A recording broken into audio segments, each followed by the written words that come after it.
मराठ्यांना आरक्षण मिळवून देण्यासाठी इतर संघटना एका बाजूला तर मनोज जरांगे पाटील एका बाजूला. बघा काय आहे. मुद्द्यांवरती आम्हाला शासनाकडे एक संवाद साधण्याची आम्ही सुरुवातीला तयारी दर्शवतो आहोत आणि शासनाकडे संवाद साधून आमच्या मागण्या शासनापुढे मांडणार आहोत. त्यानंतर शासनाचा कसा प्रतिसाद येतोय ते पाहून मग या संघटनांची मागण्यांबाबतची पुढील दिशा ठरवण्यात येईल. मनोज जरांगे पाटील देखील अजूनही आंदोलन करतायत किंवा मध्ये देखील त्यांनी केलं, मात्र त्यांना फारसं यश येताना दिसत नाही किंवा त्याची दखल घेतली जात नाही. परिस्थितीमध्ये सरकारची चर्चा करणं आणि या बाजूला दुसऱ्या बाजूला मी प्रश्न विचारतो की 42 संघटना एका बाजूला मनोज जरांगे पाटील एका बाजूला असंही वातावरण नाही. अजिबात नाही. मनोज भाऊ जे सातत्याने सांगत असतात की त्यांच्या मागे सगळा मराठा समाज आहे, मग आम्ही देखील त्या सगळ्या मराठा समाजातच आलोय. आम्ही त्यांच्या सोबतच आहोत, त्यांच्या मागेच आहोत. मुळात आम्ही आपल्याला हे सांगू इच्छितो की मराठा आरक्षणाव्यतिरिक्त अनेक बाबी अशा आहेत की ज्या मराठा समाजाच्या हिताच्या आहेत, दूरगामी त्यांच्यावरती परिणाम घडवणाऱ्या आहेत आणि या गोष्टींना हात घालण्यासाठी आज या बैठकीचं प्राथमिक स्वरूपात आयोजन करण्यात आलेलं होतं.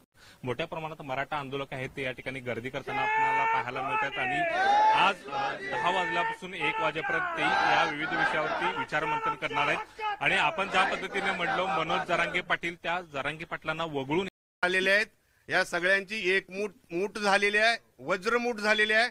आम्ही सगळ्या संघटना मिळून आज असा निर्णय घेतलेला आहे, जो काय निर्णय राज्य सरकारकडे मागायचा असेल, ज्या मराठा समाजाच्या अडीअडचणी असतील त्या राज्य सरकारबरोबर चर्चा करून पहिला संयमानं मागून बघायच्या. जर सरकारनं आमच्या मागण्या मान्य केल्या नाहीत तर तीव्र आंदोलन करायचं. अशा पद्धतीची आजची आमची बैठकीमध्ये पूर्ण जबाबदारी सगळ्यांनी घेतलेली आहे. आम्ही या सगळ्या संघटना एकत्र येऊन मराठा समाजाचे अनेक प्रश्न प्रलंबित आहेत. 10% आरक्षणाचा प्रश्न अजून न्यायप्रविष्ट आहे. अण्णासाहेब पाटील आर्थिक विकास महामंडळामध्ये अजून बऱ्याच अडचणी आहेत. आमच्या सारथीमधल्या काही अडचणी आहेत. ओबीसीच्या प्रमाणे मराठा समाजाला सगळ्या सवलती लागू झालेल्या नाहीत.